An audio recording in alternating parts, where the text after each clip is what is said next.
Back to diagnosing the convertible top problem. And they say one of the things to do is to check the switch. Of course, the switch is normally in this spot here. These are the switch wires. And I checked them. And I'm getting power as I should.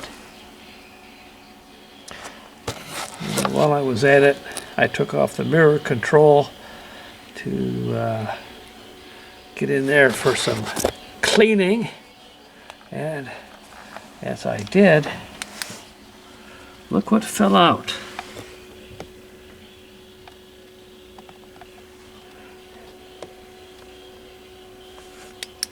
Sand. Ed was saying when they restored the car, they had it sandblasted, and he was forever getting sand out of things. Well, apparently we are still getting sand out of things.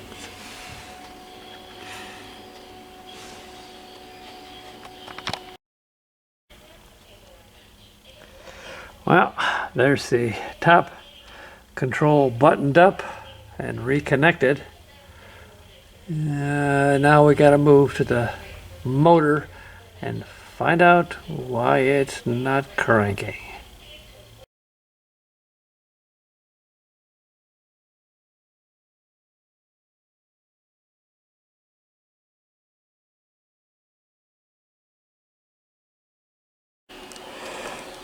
While I was working on the interior, took off the driver's side rear seat. I see they have seat belts installed. Floor is good and solid. I wanted to get to the convertible top pump, and up in the boot well there was the drain plug, 3 Phillips screws that came out, and then the boot well, which you really can't see. We flexed it up and out of the way, and now you can see we have access to the convertible top motor. Okay, I'm getting power to the motor, and I've rigged up a switch.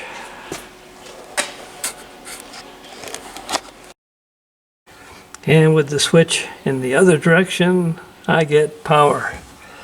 That tells me I got a bad motor.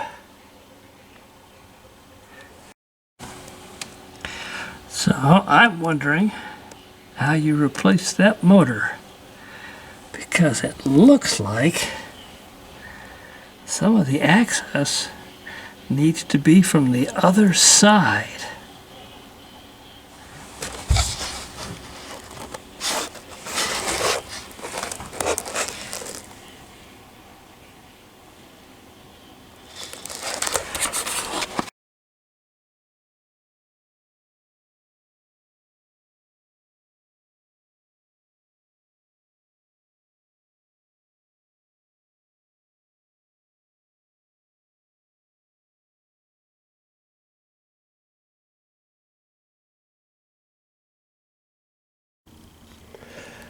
In my parts, I happen to have an old 62 Chrysler convertible top pump motor and hoses from a previous restoration. So here you can see what the motor looks like once it's been removed. That's a good anchor, and that's generally what they look like after you pull them apart. These are plugs, just so that the pump doesn't continue to leak its fluid. But at this connection would go this fitting, and then there's your hoses that run to your cylinders, and you've got the same thing connects on the other side. So in theory, all we have to do is unscrew this from the motor, and then I should be able to get the motor out. So here's the motor partially removed. I've got some boxes I just shoved in there to keep the boot well from falling in. And just a screwdriver to pry the rubber bumper anchors loose from the housing, and you can get it this far. First thing I gotta do though is see how the ground wire is connected. Well, I got this side of the hoses loose, but remember I was talking about the ground wire? Well, that's what you're looking at right there. And the only way I can access that ground wire is from the other side, from the interior side. Now I could just cut it and install the new ground wire, well, anywhere on this side.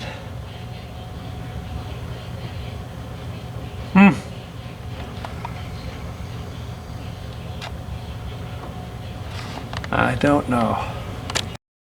So I'm thinking I've got to remove the back panel in order to access the pump motor, and that's going to require getting the console loose. The console is made in two sections. There's a screw right there,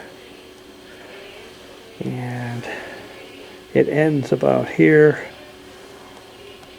You have to take out the ashtray in order to get at the screw down in there.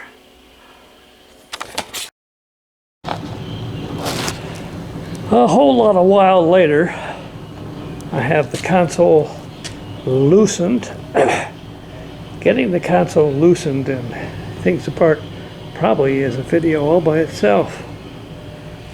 And now that the console is loosened, I have enough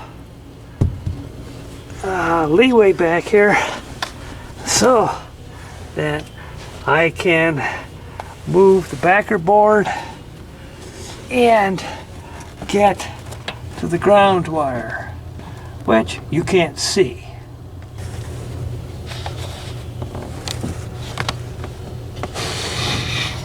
Yeah, okay.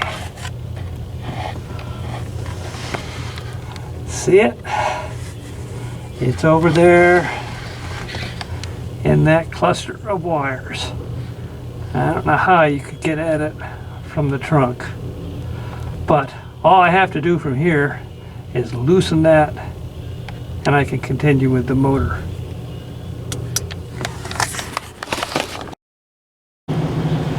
Here is the motor removed. Just for grins and giggles, I hooked it up to 12 volts and it does run, but it draws heavy. So yeah, it's still going to get replaced. And on we go. One of the difficulties I had getting this separator board loose was, you see that screw? Sure, you see it now. And there's one over here. And they screw the board into the steel retaining brace that's in the back. Well, these heads can be hidden in the nap of the carpet so well you can't tell they're there. For the longest time, I couldn't tell why this board was stuck. But eventually I found the heads in the carpet. So that'll help the next guy.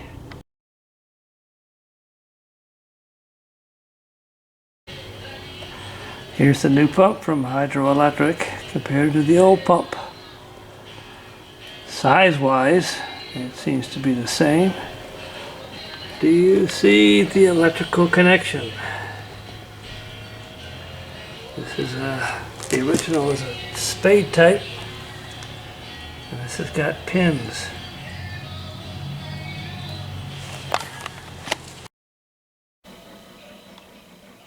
So here you can see the difference in the connections. The original has, what do you want to call those, spades, and the new one has pins. I called Hydroelectric. The guy says, I can cut one and put it on the other and it will not void the warranty. So that's what I'm going to do. And as I think back when I did the 64, I had the same issue. So, not the most terrible thing. Let's get to it. So I cut off the connection and installed the old one. I've tested it and it's good. I'll hit these with electrical tape and then we go for the install. There's your new motor installed, and the first test was successful. It did not leak and everything worked. Back on the interior side of the car, take another look here at the connections. There you can see the hose connection that's required to make, and there you can see the ground wire connection. I really don't know how you could do that without getting to it from the inside.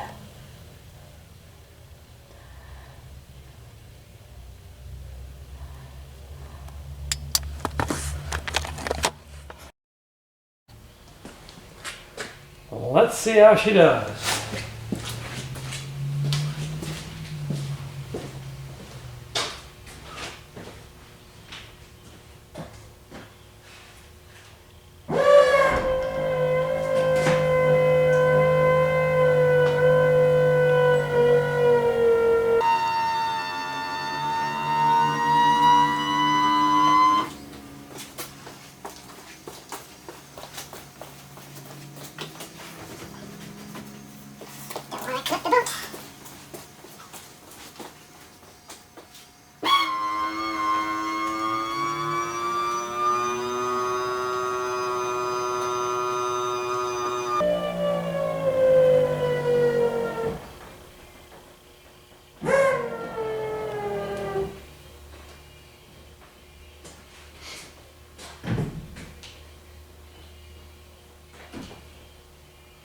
Ta-da!